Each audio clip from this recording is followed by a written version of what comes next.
Sulejmanit alayhi salam, mbreti i urtësisë dhe mrekullive. Në agimin e një epoke të artë, kur mbretërit sundonin me shpatë dhe mençuria ishte thesari më i çmuar. Një njeri u ngrit mbi të gjithë me fuqinë e besimit dhe urtësisë.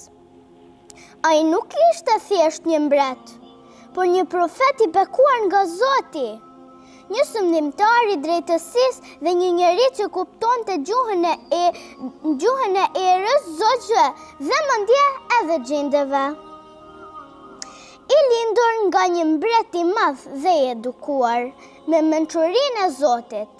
Ai nuk kërkoi pushtet për veten, por drejtësi për njerëzit.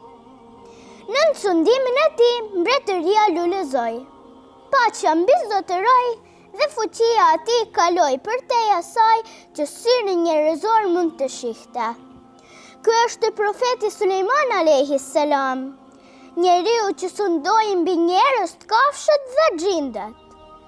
Ai që zotëronte fuqinë e urtësisë dhe fuqinë e besimit të palkundur. A dini ju kush ishte Sulejmani alayhi salam? Ai ishte i biri i Davudit alayhi salam, dhe Zoti e bëri jo vetëm mbret, por edhe një profet të urtë dhe të mençur. A dini se ai kishte diçka shumë të veçantë? Zoti ia dha aftësinë për të kuptuar gjuhën e kafshëve dhe për të sunduar mbi erët e xhindet. Si mund një njeri të flas me milingonët dhe zogjt? Si u bë ai mbreti më i drejtë që ka jetuar ndonjëherë? Le ta zbulojmë bashkë. Një ditë, ndërsa Sulejmani po ecte nëpër fushë me ushtrinë e tij, ai dëgjoi një milingonë të vogël që po u thoshte shokëve të saj: "Ikni shpejt në foletet tua, që mos t'ju shkel Sulejmani me ushtrinë e tij." A mund ta besoni këtë? Ai dëgjoi milingonën duke folur. Sulejmani buzëqesh dhe tha: "O Zoti im, më bëj falënderues për dhuratat që mi ke dhënë. A nuk është kjo gjë e mrekullueshme? Si do të ishte sikur dhe ne të kuptonim gjuhën e kafshëve?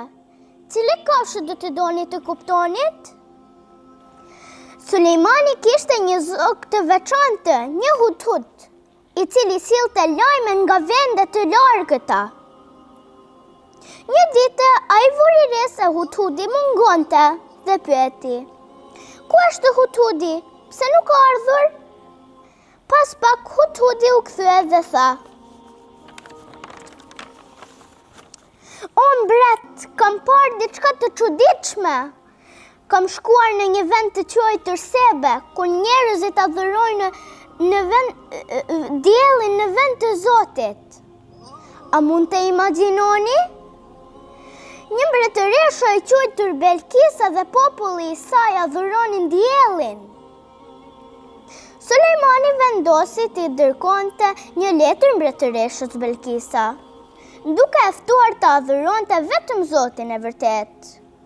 Mbretëresha Belkisa ishte një grua e mençur dhe kuptoi se Sulejmani nuk ishte një mbret i zakonshëm.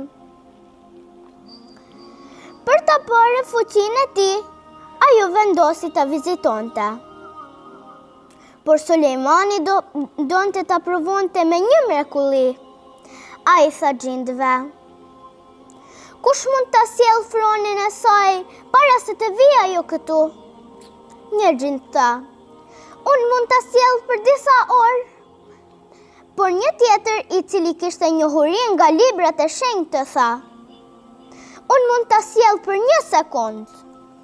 Dhe brenda një çasti, froni i madh dhe i rëndët i mbretëreshës Belkisa u shfaq para Sulejmanit.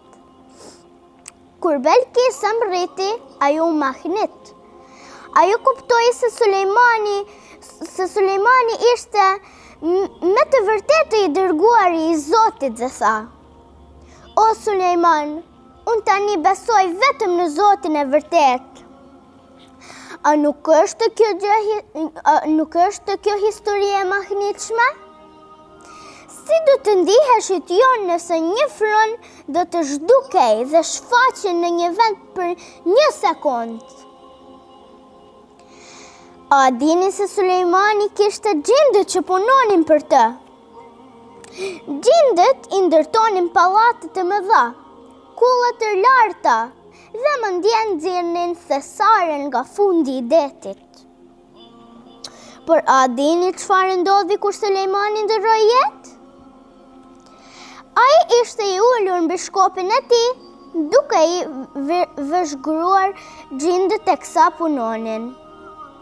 Ata menduan se ai po i shikonte, ndaj vazhduan të punonin pa u ndalur për muaj të tërë.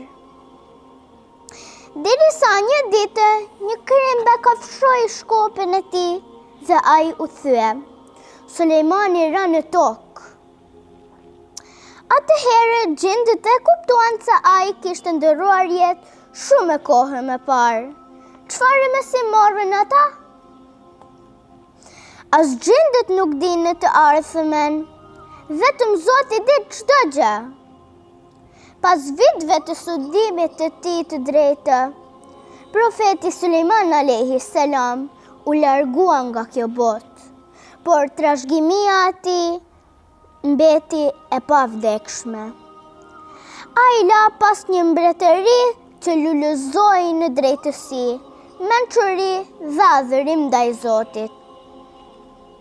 As pallatet të tija të arta, as ushtria e tij e fuqishme nuk e mbajtën të përjetshëm, por emri dhe urtësia e tij jetonte përgjithmonë në zemrat e atyre që kërkojnë vërtetën dhe drejtësinë. Sepse fuqia vërtet nuk qëndron në pasuri dhe pushtet, por në besim, drejtësi dhe përullësin ndaj Zotit. Unë nga historia e Sulejmanit mësova duaj kafshët sepse ato janë krijesat e Zotit që meritojnë gjithashtu dashuri dhe respekt si ne. Kujdesu për kafshë, dikosh humbi xhenetin për natë, dikosh fitoi xhenetin për qenë vetëm për pak ujë. Historia e Sulejmanit na mëson se fëmijët ndjekin prindërit jo vetëm me hapa, por edhe me vepër. Prandaj prindër shikoni me kujdes ku vendosni hapin, sepse ne gjithmonë ndjekim gjurmët e juaja. Milingona këshillon, milingona të largoj nga rruga, po ti a i këshillon shokat e tua të largoj nga rruga e keqi dhe gjithmonë të zgjen të mirën.